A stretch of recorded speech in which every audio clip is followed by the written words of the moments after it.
Hello. Are you ready for me to let people in, or do you want a minute Oh to? no, I'm all set. Okay.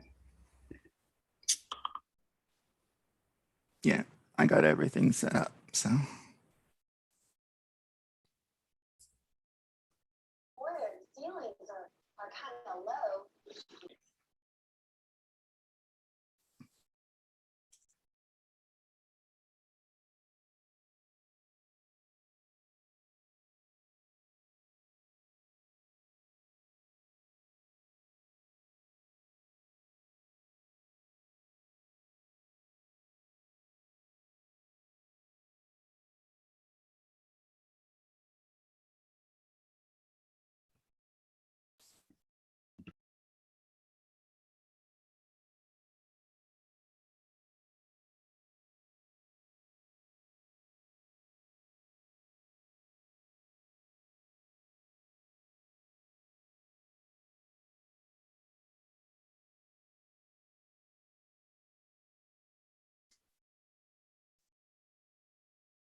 well, hello everyone. We're going to go ahead and get started.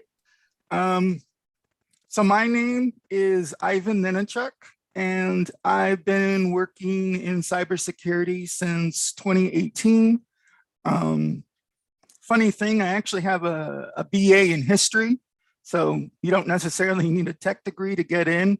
You just have to have that, kind of eye of the tiger to work hard and learn everything like everybody in this group obviously is. Very impressive that you're here, working hard to learn. And that's really awesome, which is what drew me here to speak to you tonight. I actually built up my resume experience as a freelancer on Upwork. And that was a really good way to solve the problem of how do you get an entry-level position when for some reason they want, years of experience to get it. And so what I did was from 2018 to 2021, I was a freelancer. And that's when I started building out Elastic stacks for security monitoring.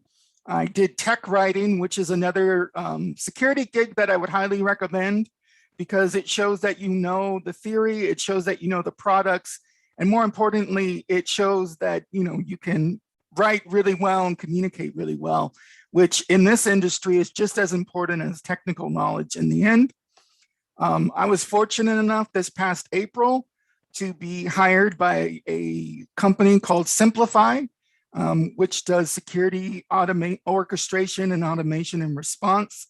So that's where I've been. It's an awesome company. I've been very happy there.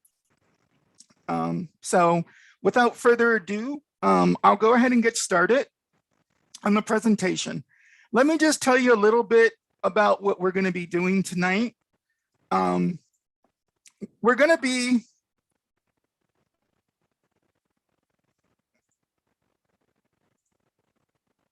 oh, that's okay. Hold on. That's just great. Okay, I'll just skip that. That's fine. I had something funny on my presentation. I had a video on my little video, but I forgot to share it with myself. That's wonderful. So we're going to be going over on a high level what threat hunting is and how threat intel plays into it. And then we'll talk about what the Elastic Stack is. So it's going to be a lot of information. So what we're going to do is we're going to use some slides to get through on a high level some of the topics. And then I'll actually show you Elastic. I got this wonderful tab here that takes me there. And I'll show you how it actually looks. And, if there's enough interest in the topics, then, maybe later sessions can be scheduled where, more hands-on lab activity is done with everyone and you can, get your hands dirty on it. But there's a lot of high level theory that needs to be gone through a little bit. So I wanted to do it this way tonight. So threat hunting with Elastic. Let me get the mouse cursor out of there. Part one. Well, actually, I never made part two. So what is threat hunting? So threat hunting, the big difference between threat hunting and other security operations is it's proactive. You're not just reacting to alerts. You're not just, waiting for an event to happen. One of the big problems in security is it was always kind of clean up on aisle 9 after something happens, right? Like we see a breach and we go do things about it. Threat hunting is very different. You're actually looking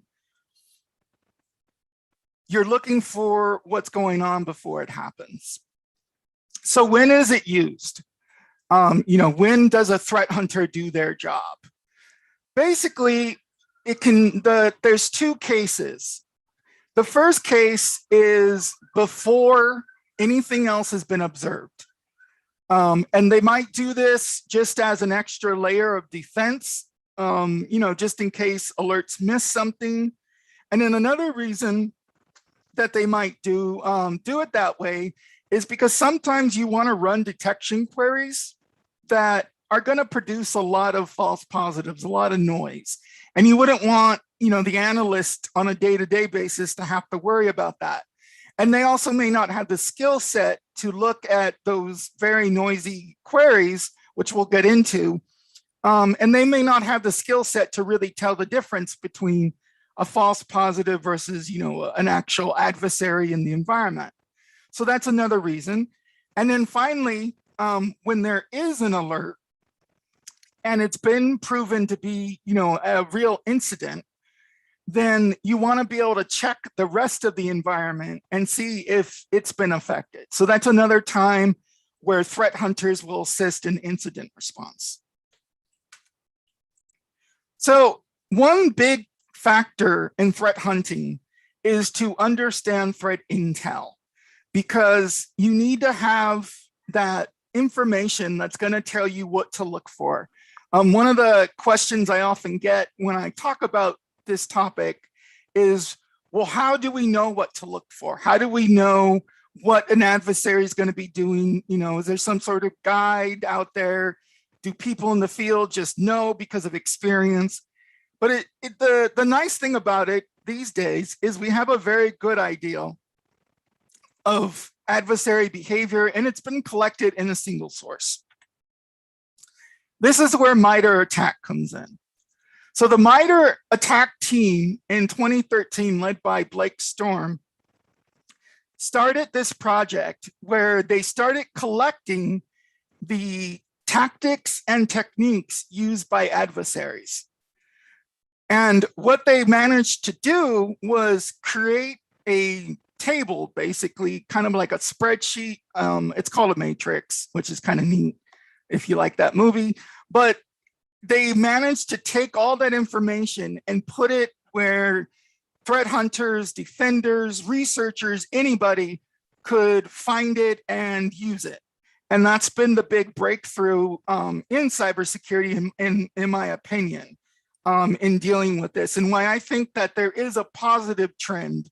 I know we see breaches in the news all the time, but I really believe there's a positive trend when there's sharing of threat intelligence like there's been since MITRE ATT&CK started.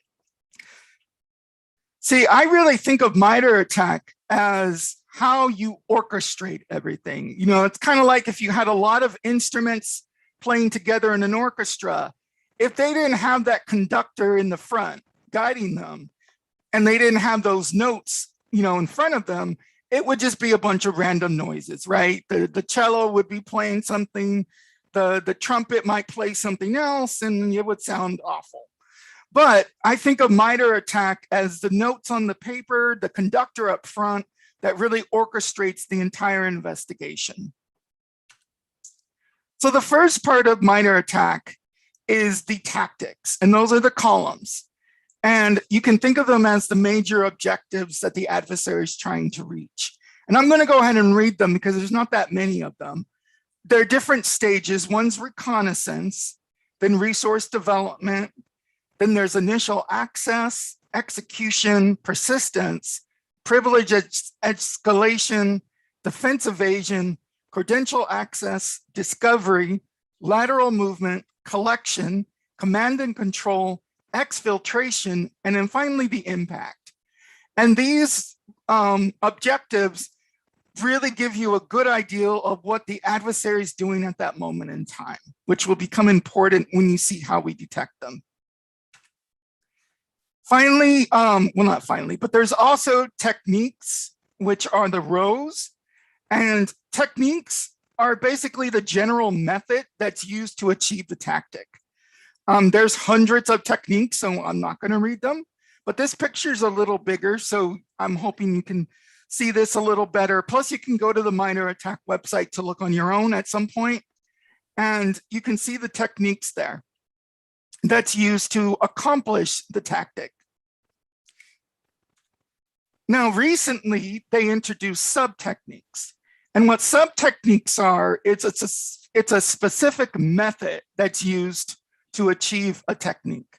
So like, for instance, with phishing over here, we have phishing as a general technique of initial access, but then we have different types of phishing: spear phishing with an attachment, spear phishing with a link, or spear phishing via service. So those are just different specific ways that that phishing technique is being accomplished. So now we're going to move into what is elastic. Now that we understand what, on a very high level, by the way, what threat hunting is, and we have an ideal of how we look for the adversary using the MITRE ATT&CK tactics and techniques, what is elastic? And unfortunately, this video is not going to play. And then, does it actually get stuck there? Oh, no, it doesn't. Okay, good. Okay, so elastic is a lot of things, which is a nice answer, but it doesn't help you. But really what Elastic is, it's where you take all your information, all your logs from endpoints using the Elastic endpoint security and beats. You take any network logs coming from Suricata or Zeek. These both tap network traffic and give you a lot of really convenient metadata to tell you what's going on in the network. And all of these sources of information are handled by the Elastic agent. And yes, that is Agent Smith from the Matrix, because we just thought that would be an awesome way of showing the Elastic agent at one point. So I put it in there. Real quick, I don't think they can see the slides you're sharing. Oh, did I do that? Oh my. I'm so sorry. Did I really do that? Yeah, lol, fail. Okay. I'm going to go back just to the most important ones. I'm not going to go over them again, but I just want them to see them. Luckily, a lot of it was just information and I was talking. Okay. Yeah, this is what happens when you're too excited about your topic, by the way. So this was the attack matrix, the tactics. This was the techniques, how they look. And this was the sub techniques. Yeah, luckily the other slides were just bullet points of what I was talking about. Thank you for pointing that out. And yes, I've actually done that in meetings. It's really bad. Okay, let me move that. Okay, so going back over this picture now. So we have all these sources of information, Elastic endpoint, which gathers different events on the host. Beats can actually gather all sorts of different information, either Sysmon logs, which cover Windows security events and other things that give us information about processes being done and DLLs that might be being used, all sorts of wonderful metadata. And then, like I was saying, Zeek and Suricata provide network logs. They're very powerful tools for that. And then they all go to Agent Smith here from the Matrix. And he's the Elastic agent. And the Elastic agent is actually a newer function. In the past, you actually had to set up like 6 beats almost to get all this information. But nowadays, they made it very simple. You just have to install the Elastic agent and they take care of everything for you. So that's why when this is like pretty big that we have this now. In the past, it used to be much more difficult to set this up. Then it goes into Elasticsearch. And Elasticsearch is a NoSQL database at its heart that is used to search through large amounts of information. It's used to aggregate the data into useful metrics, and it's used to query the data for things that we're looking for. And then Kibana is the web interface that we'll look at today that, it's your administration and visualization layer. So now we get to the bread and butter of what you're going to be using when you're threat hunting. And on Elastic, you're going to be using what's called event query language. And event query language is really how do you get your data filtered? How do you find these patterns that you're looking for now that we have them from MITRE ATT&CK and other threat intel sources? How do you actually get that out of mountains and mountains of logs and metadata and all sorts of things? So the important thing with event query language is that it provides a lot of new capabilities that Elastic didn't have before. Again, event query language was only recently added. So before, we could do time-based series data, but we really couldn't correlate the data between events, which was a problem. So yeah, it made it very difficult to create patterns inside of alerts. You couldn't look for relationships across events. It was frustrating. But now they added event query language, which really ups their game in threat hunting.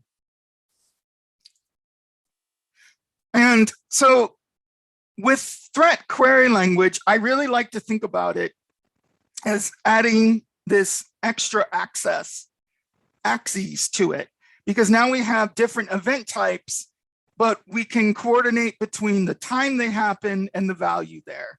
And you can plot your queries on this graph. This is how I see it in my mind, at least. And so it's very useful to be able to do that, because like I said, in the past, you actually weren't able to do that in Elastic, and that was a problem, but now we can. So it's happiness. So let's actually look into the guts of what you're looking for when you're threat hunting using EQL.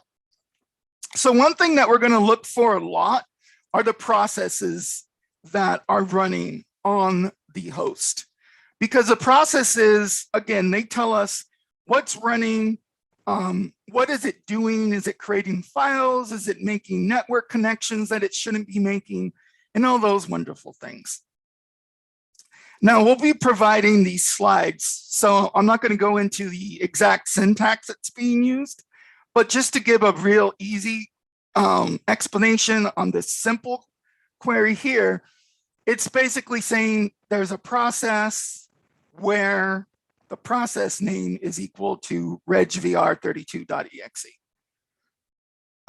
Pretty simple, but they get a little more complicated as you move on. So this is useful here. You can put sequences together that go over a specific time frame. So one thing about adversary activity is that a lot of time, there'll be a time frame when they're operating, and you want to make sure that you're within a shorter time frame so that you can see, activity that's going to be linked together. If it's, a bigger time frame, it may not be linked together as well. It just depends. And then here it's looking at multiple queries all together because it's making a sequence. So here we're looking for file extensions, exe. We're looking if it's a process, and then we're looking for authentications that are successes.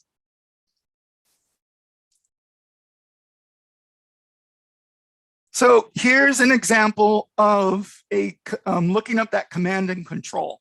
So command and control is when a piece of malware is reaching out to a server that an adversary is hosting, and it's getting instructions. It might be downloading more malware.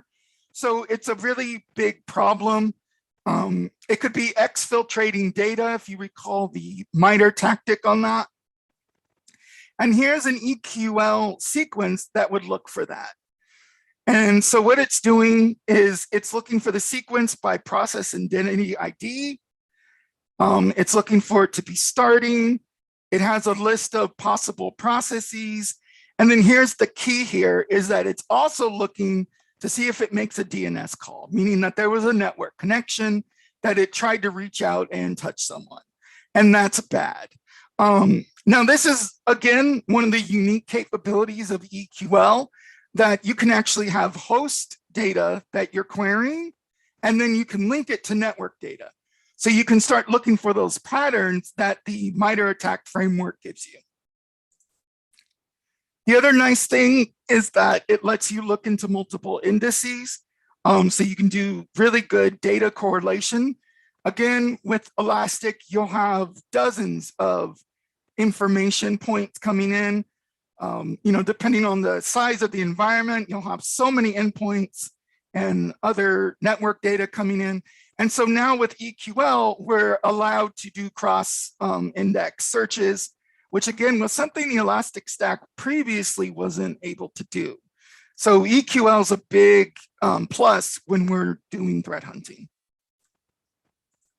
Okay, so that does it for the slides on a larger scale. That gives you the overview.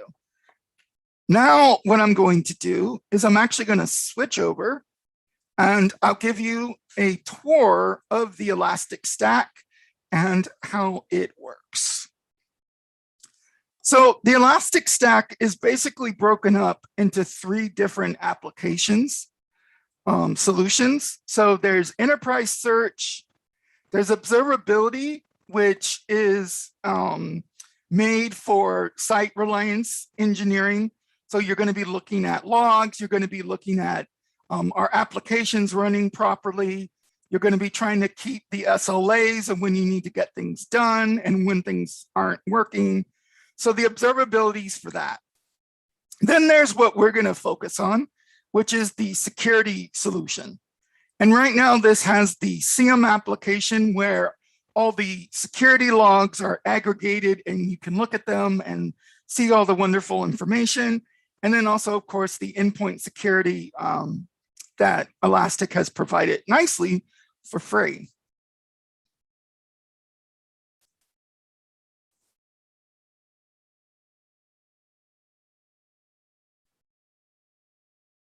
And today's going to be very boring because there wouldn't be anything in there. So we're going to increase the time. So you can see there's a little time counter.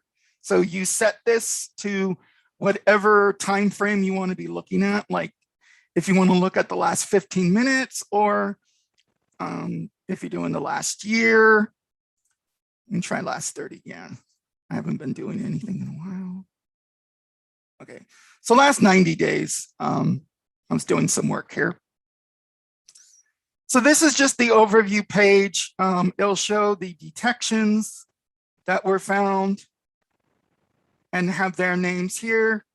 So some of them that were found here were enumeration of administrator accounts, Windows network enumeration, local schedule task creation, which was a persistence from the MITRE ATT&CK framework, remote system discovery command. So that's when, the adversary is coming from outside. Now, I noticed that last week you had the threat emulation talk, I believe. And a neat note about this is I actually use threat emulation tools to cause these alerts. I used Atomic Red Team to basically attack what I call the detection guinea pig, which was a Windows VM. And then I was able to collect this data. So that's a common workflow that you use when you're testing things out and trying to figure out exactly what kind of queries you're going to be using. There was an external alert there. And then here's just a collection of all the events, not necessarily bad events, but all the events that took place. Basic host data tells you where your data is coming from. So the first section is the detection alerts. Again, it's going to show that same screen where you can quickly see what alerts there were and where they occurred. Down here, it's going to have more data about the alerts. One very useful tool is the, here we go. I can go in here. See, here we have SVC host spawning a command. Now, obviously, that could be a possible problem because that's a common technique that an adversary will use. Again, it's in the MITRE ATT&CK framework as a technique often used by adversaries. But you might be wondering, how can I quickly see the event? And there's a wonderful way of doing this where I click this Analyze Event, and then I get this really convenient event. Let me see if I can move this guy. No, I can't. Okay, can I drag that? Yeah. So here, it's actually giving me a full visibility into what happened. And this is really useful when you're threat hunting, because then you can actually see, what were all the steps that were taken. So here, when a init was ran, then it even gives you the timing down to the millisecond, which is very useful. Then the services was ran, then SVC host, then a command prompt was open, and 2 things were done. A PowerShell event occurred, and PowerShell, it may be the friend of the administrator, but unfortunately, a lot of times it's also the friend of the adversary. They'll use it quite often, so that's why you want to make sure you're logging that. And then obviously the connection host was also made. So some sort of connection was attempted. And then if you click on one of these, yeah, it centers it. So that's useful. And then the information about what exactly happened is here.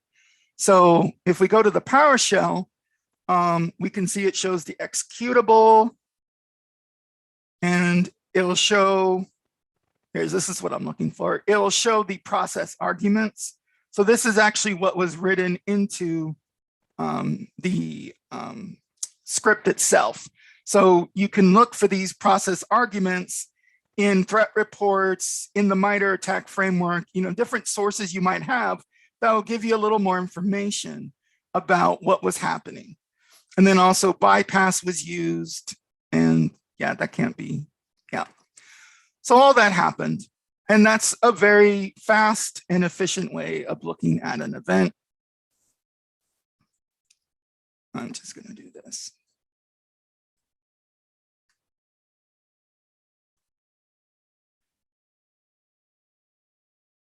So that's the detections.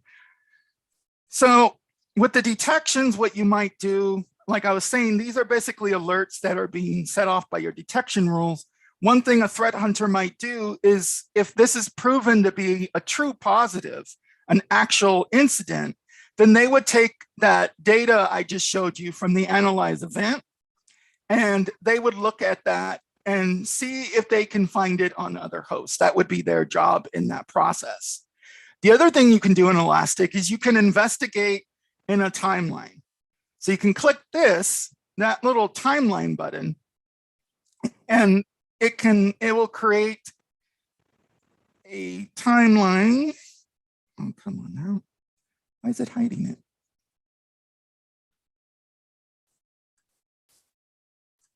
That timeline doesn't want to show itself. Okay, we're going to do a different one.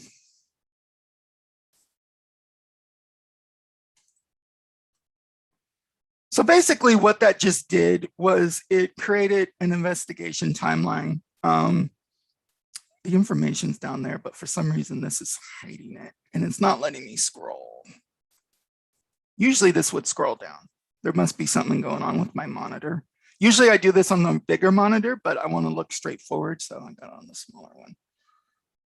But here, I want to show you something that's pretty neat. So here's where you would add events to this timeline. Usually you would add more events all together.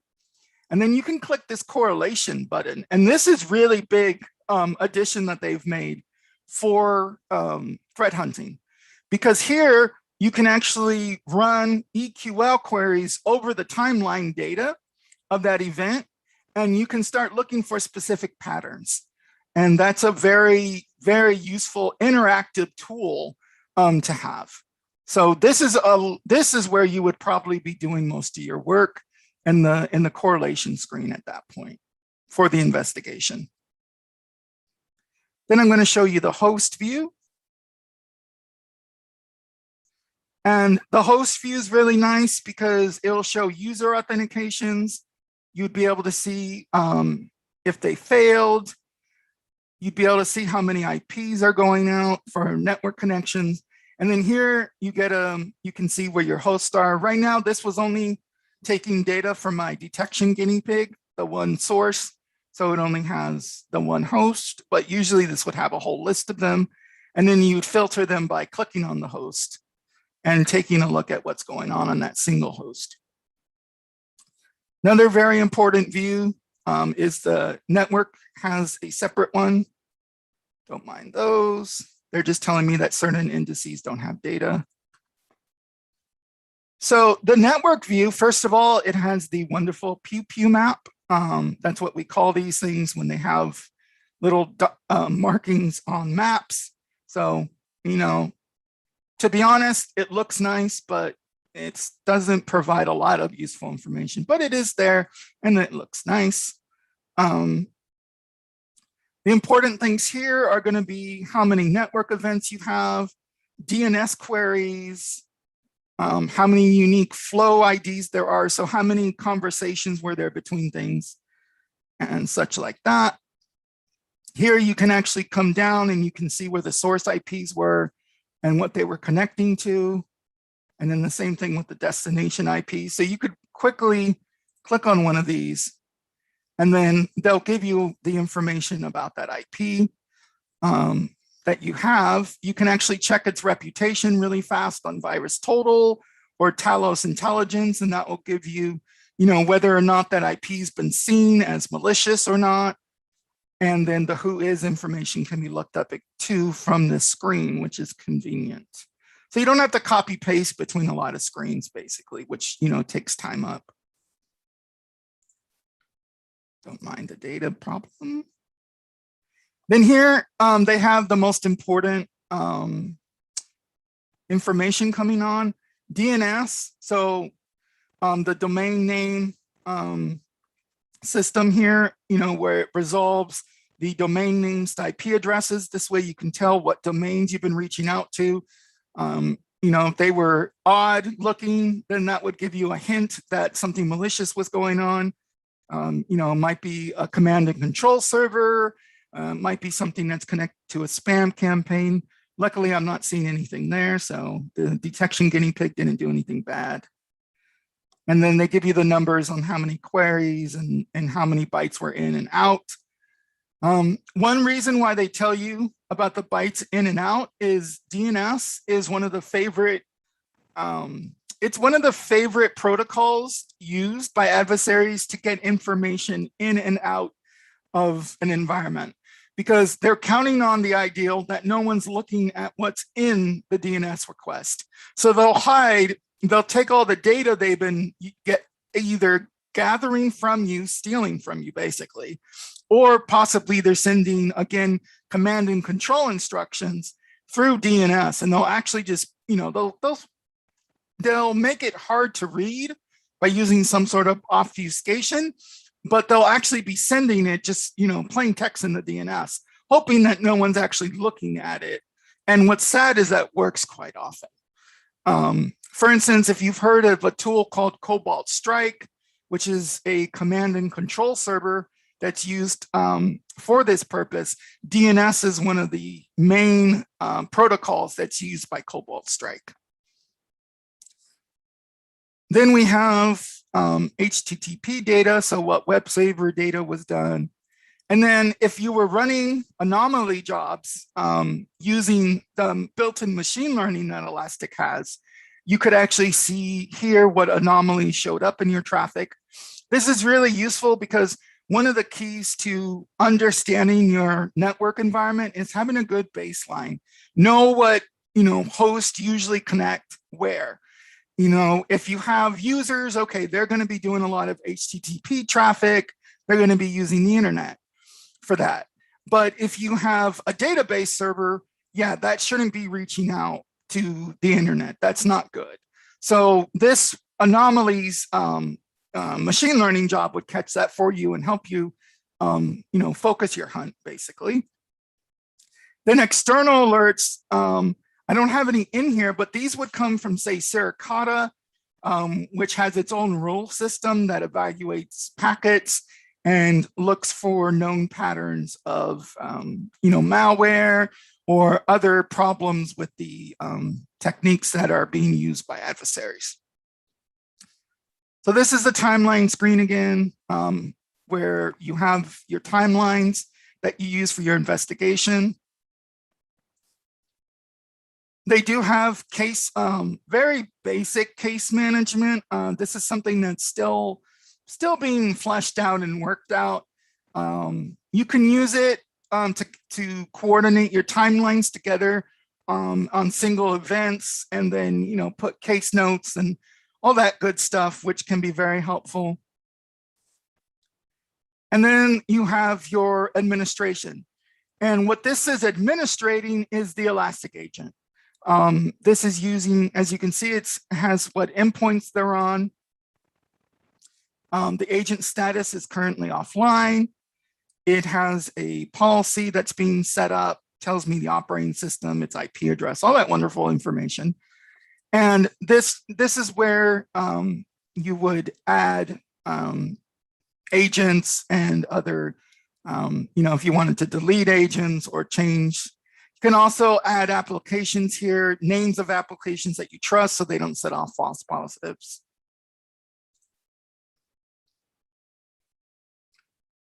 Let's see, that's pretty much the basics of the security settings. The only other thing I want to show you is the Discover tab.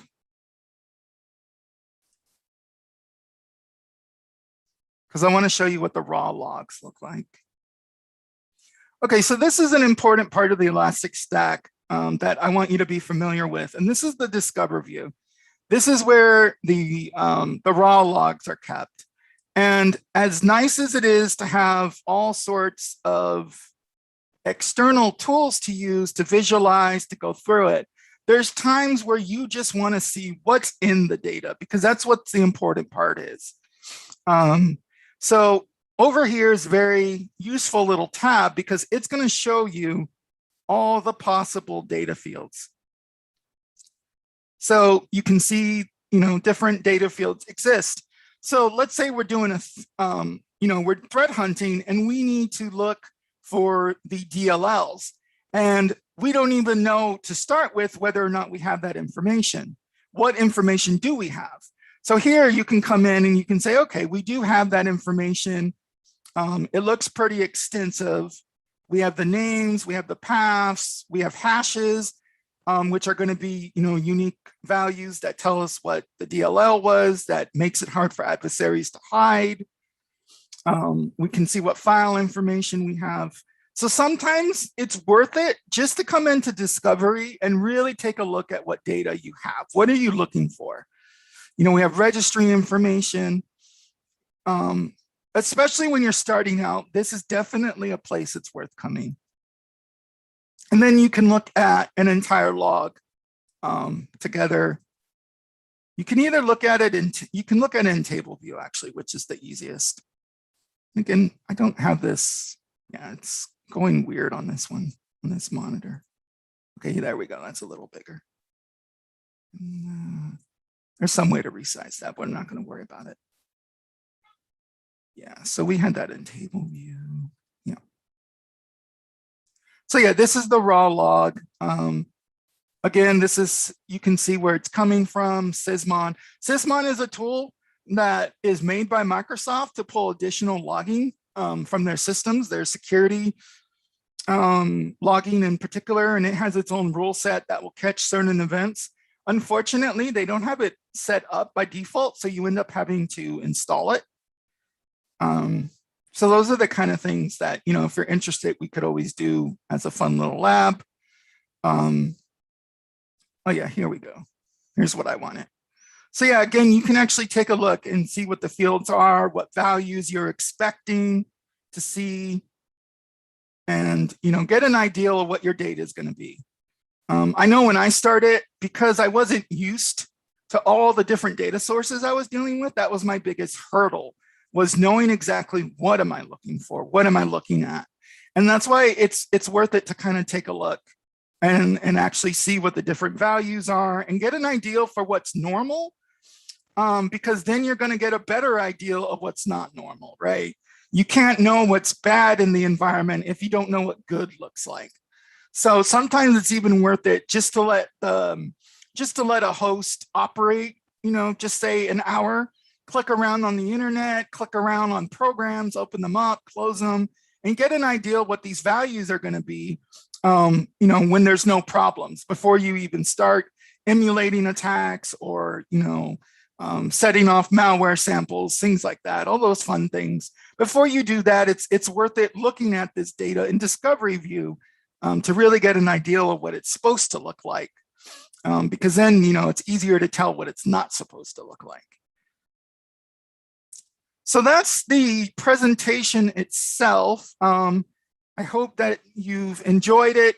And now I'd like to open to Q&A. I'm not sure if you do Q&A over voice, or is it easier if they just type in their questions?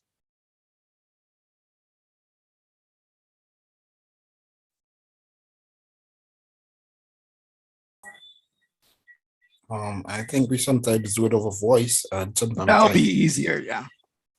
I have a question. So, would you recommend somebody build out Elastic Stack in a corporate network or a small or medium-sized business, as in maybe a do-it-yourselfer for the company, or Uh, yes, that is actually what a lot of small and medium-sized businesses will do.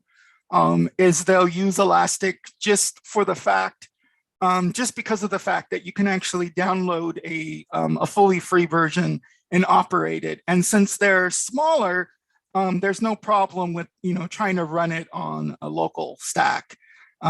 What's really good about Elastic is they've recently made the Elastic endpoint security also on that same free tier. It was formerly known as Endgame, and it's a proven, well-tested endpoint security. So you're getting high-level enterprise level security, but for free. So definitely for small and medium-sized businesses, that was actually one of the first projects that I ever took with the Elastic Stack. Was I was building out a security system for small and medium-sized businesses. another question, is Elastic functionality and designation the same as Splunk and maybe Snort, or are they other tools for other subsector of security? Okay, Snort is an IDS, an intrusion detection system. Um, in my diagram, it would take the place of Suricata. They have similar functionality. I just chose Suricata because it's the open source version. So what they do is they look at network packet data, and then they have signature rules that will set off detections. So they're not like Elastic where they're ingesting information and analyzing it. Now, Splunk is very similar to Elastic. You can consider them competitors. Um, Splunk has a lot of the same functionality as Elastic. There's plenty of good reasons to use Splunk. Just for my personal preference, there's plenty of good reasons not to use Splunk, but I have seen some impressive work done with it. Some of the reasons that I've guided customers, though, on a business point of view towards Elastic is it's usually a lot cheaper to run over time, because with Splunk, you end up having, usually you end up having to pay for the amount of data you're ingesting as it's traveling, and that can add up really quickly.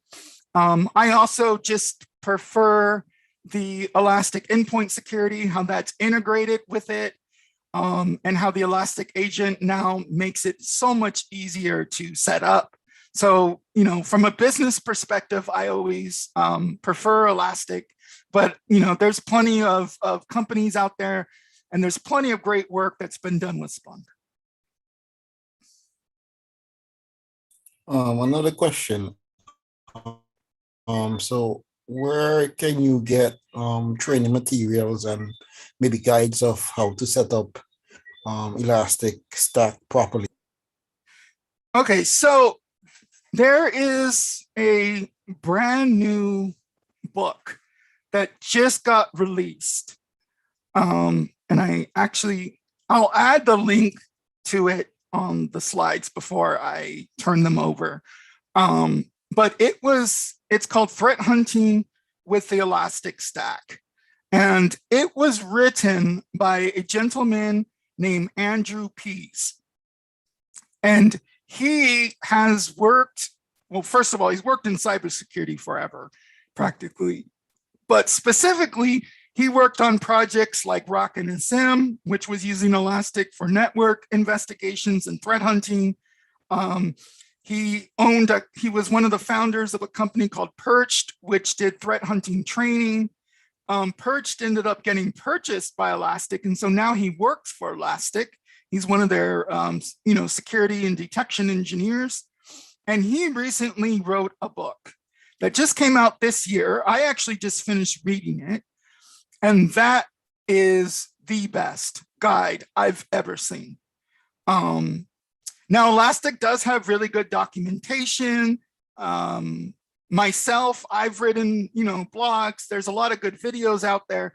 But in all honesty, the book by Andrew Pease is better than anything I've ever seen. it definitely is going to be, the go-to from now on. And I've written to Andrew on Twitter and let him know how impactful his book was for me. And I definitely suggest it because it goes over everything. It has how to set up a stack. It has how to set up a detection lab. It goes into everything pretty much. So that would be your best single source of information, in my opinion.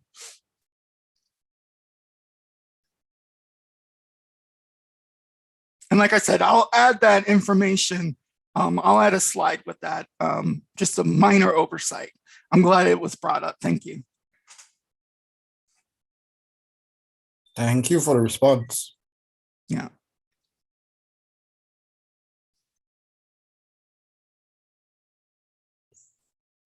Hi, I have a question just kind of regarding similar to the last question. Are there any tools you kind of used aside from the tools you showed earlier in the slide for your training? So like, did you spin up anything in like a cloud environment, or do you have like a home lab setup that you kind of use to build up your to build up your skill set? Right. Yes. I tend to, okay, so the first thing I should tell you is how I use Elastic.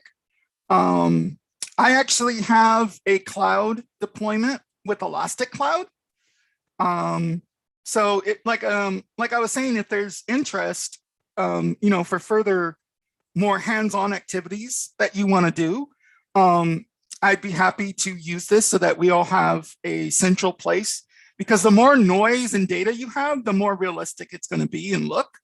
So I actually use Elastic Cloud, which is a paid service that Elastic has. So I don't have to worry about managing the stack and all that good stuff. I also get neat tools like their machine learning, which is nice because it's included when you have Elastic Cloud, which wouldn't necessarily be included usually on their free level. What I usually do, and what I've done from the beginning of my career, is I use VirtualBox, and I'll set up, whatever systems I need. So, Windows endpoints with Windows 10. I'll set up an Active Directory server, domain controller. I might set up a few Linux servers depending on what I'm doing. Depending on what you want to do. But yeah, I usually set them up. I don't usually set them up in the cloud, just because that can kind of get expensive over time. And for instance, with the Elastic Agent, you don't have to have them in the cloud because of the fact that I'm running Elastic Cloud, I can send data to it from any endpoint. So like, let's say we're doing an activity and you have your virtual machine at home and I have my virtual machine at home. We can both send data to this Elastic Cloud deployment. That was actually the main reason why I used Elastic Cloud, was so I could, because I worked with a group of friends and we could all send our data no matter where we were. So that was a very convenient thing. And then I mentioned Atomic Red Team, which is one of the main threat emulation systems that I use. And then I also started using a new one that I really like, which is called Prelude Operator, which was actually, it's based on one that was made by the MITRE ATT&CK team called Caldera. But the individuals that made it, they founded their own company and made Operator. And I'm really enjoying it, because the cool thing about it is you actually get to put what we call rats on your VMs, so remote access Trojans, and so it looks a lot more realistic. You actually have a command and control server that you're sending, the malicious activity from, and in my opinion, it's a lot more fun. Did that answer the question fully? Yes, thank you so much. It did.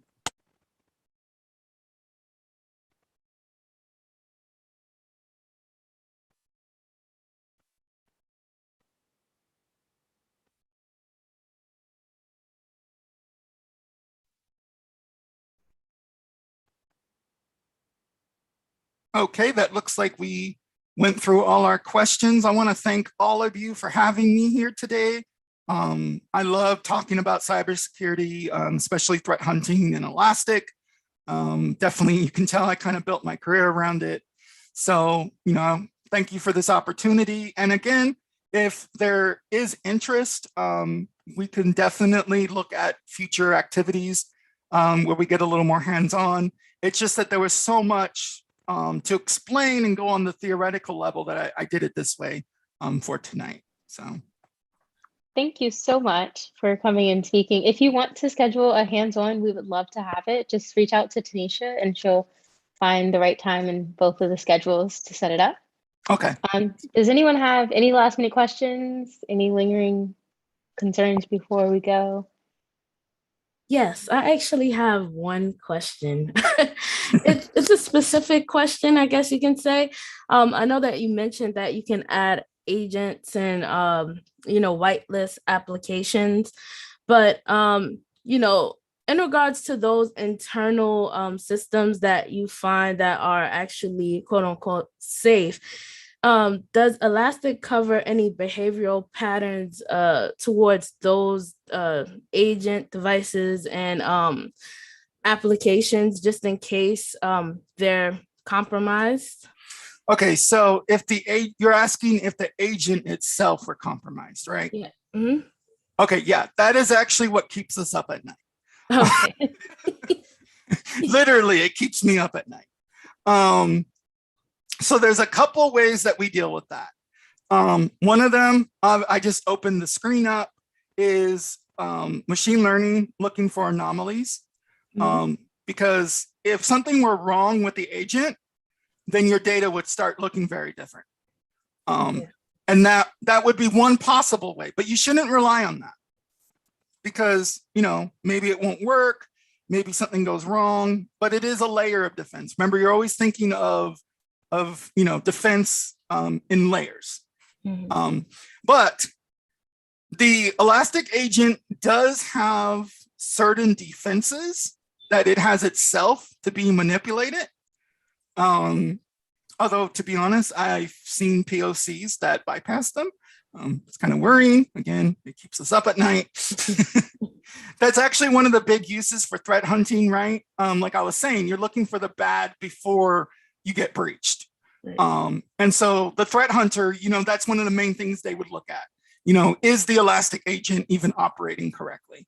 Is it on?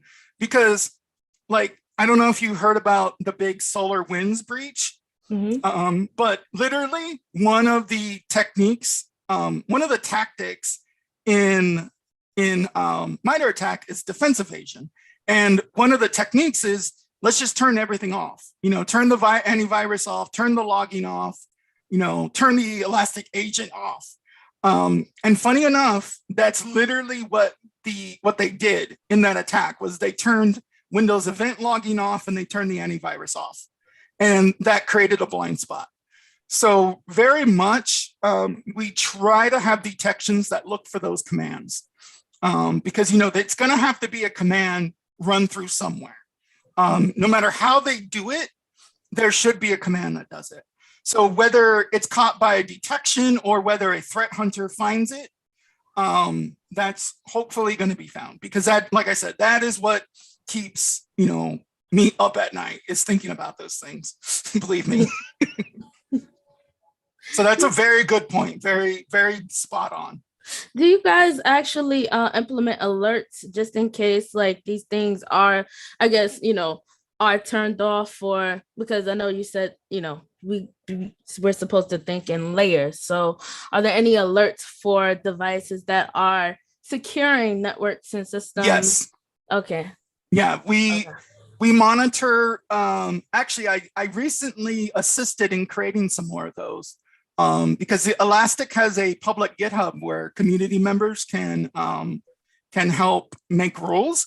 And I opened one up that was on the Windows logging because it was a minor, well, not really a minor oversight, but it was an oversight. They had all these ones around it for changing it, but the one that turned it off wasn't there. And then another community member took over because they showed even more ways that it could be done. So definitely we have rules that look for defense evasion. We're tracking if the agent is turned off or if it's modified and, it wasn't done by your administrator. That would be a huge problem. And there are detection alerts that look for that. Okay. And what Oh. system do you use for that? I'm sorry. Like in terms of, when they like something like that does happen, is it within the Elastic? Do you guys use like some sort of other service that sends you these alerts? What exactly is it? Okay, so in Elastic, when you go to detections, Mhm. then the alerts, to answer your question, are actually in Elastic itself. Oh, wow. That's cool. Yeah, so this will actually tell me, like, it has a lot of information. Well, that was a machine learning alert. Let's not look at that. We have a lot of different ones. And we'll go with, is that a machine learning? That's machine learning too. There's a lot of machine learning stuff in this one. I must have been playing with that. Oh, I know why. It's because it's stuck in unusual for some reason. Okay, we'll just look at it anyways. But yeah, it gives me all the information, the description of it, the scheduling of when it runs. And if this was not a machine learning alert, it would also give me the MITRE attack information. It would be in there. So yeah, the alerts here are done in Elastic itself. The detection engine. Oh, here we go. This is what I wanted to show you. So when I clicked on what the rule was, see, it even shows you what index patterns it could be found in. It shows you what query found it, what type of rule type it was. And then very useful, it shows you the MITRE attack technique and sub-technique. So yeah, the detection engine is really cool in Elastic. I really love using it. That's cool. It's really based off of MITRE. Yes. Yeah, that's cool. Yeah, MITRE's your best friend. Oh, I have a question. Is there Okay. a case for running more than one seams in the same environment? Like for one reason, you may run a Elastic Stack and, well, because no other comes off the top of my head, Splunk. Maybe for redundancy or what, is that recommended or is it frowned on? I wouldn't recommend it. The main reason is because a SIEM generally is supposed to be your one location where you send all your data, right? And if you're sending all your data to two different platforms, then your analysts and your threat hunters are going to keep pivoting between those two, and it's going to kind of divide their attention. And then also with the detection rules, it'll get a lot harder to manage them because you want to not only have the detection rules that you have, but you want to be changing them, making them better, improving them. And that takes a lot of work. And if you're doing that on Elastic and Splunk, you're basically doubling the work you have to do. And in the end, you get lower quality, happening. Now, sometimes I will tell you that sometimes other products will be run in conjunction to a SIEM. For instance, maybe a specific XDR, like CrowdStrike, for instance. We do see CrowdStrike being run, and then they also have a SIEM. But that's because CrowdStrike offers unique capabilities that, at least at this point, Elastic doesn't cover all of the capabilities that CrowdStrike does. Eventually they will, actually, because they've been adding them. But we see that like sometimes, or if you have, say, email, you have a system where you're getting spam mail to an inbox and you're analyzing that. That would run separately of your SIEM. And actually, that's where my job actually comes in now. What I'm doing, where the platform Simplify, what it does is it takes all the different data sources from SIEMs, from emails, from XDRs like CrowdStrike, and it puts them into a single case management system that's more about operations and making sure that things are automated reactions. So that kind of closes that problem where, you know, you have multiple platforms, but still I always recommend only running one SEM.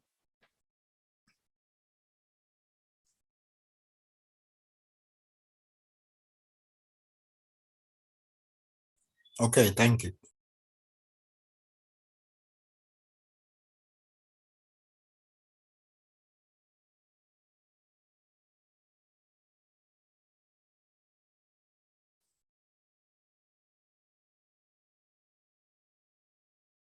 Okay, I'd like to thank you all again for having me. This was really fun. I like to talk, so it worked out. Thanks Yeah, again. thank you so much for being here. The talk is live streamed on YouTube if anyone wants to watch the replay. Enjoy the rest of your night. Yep. Enjoy your evening. Goodbye.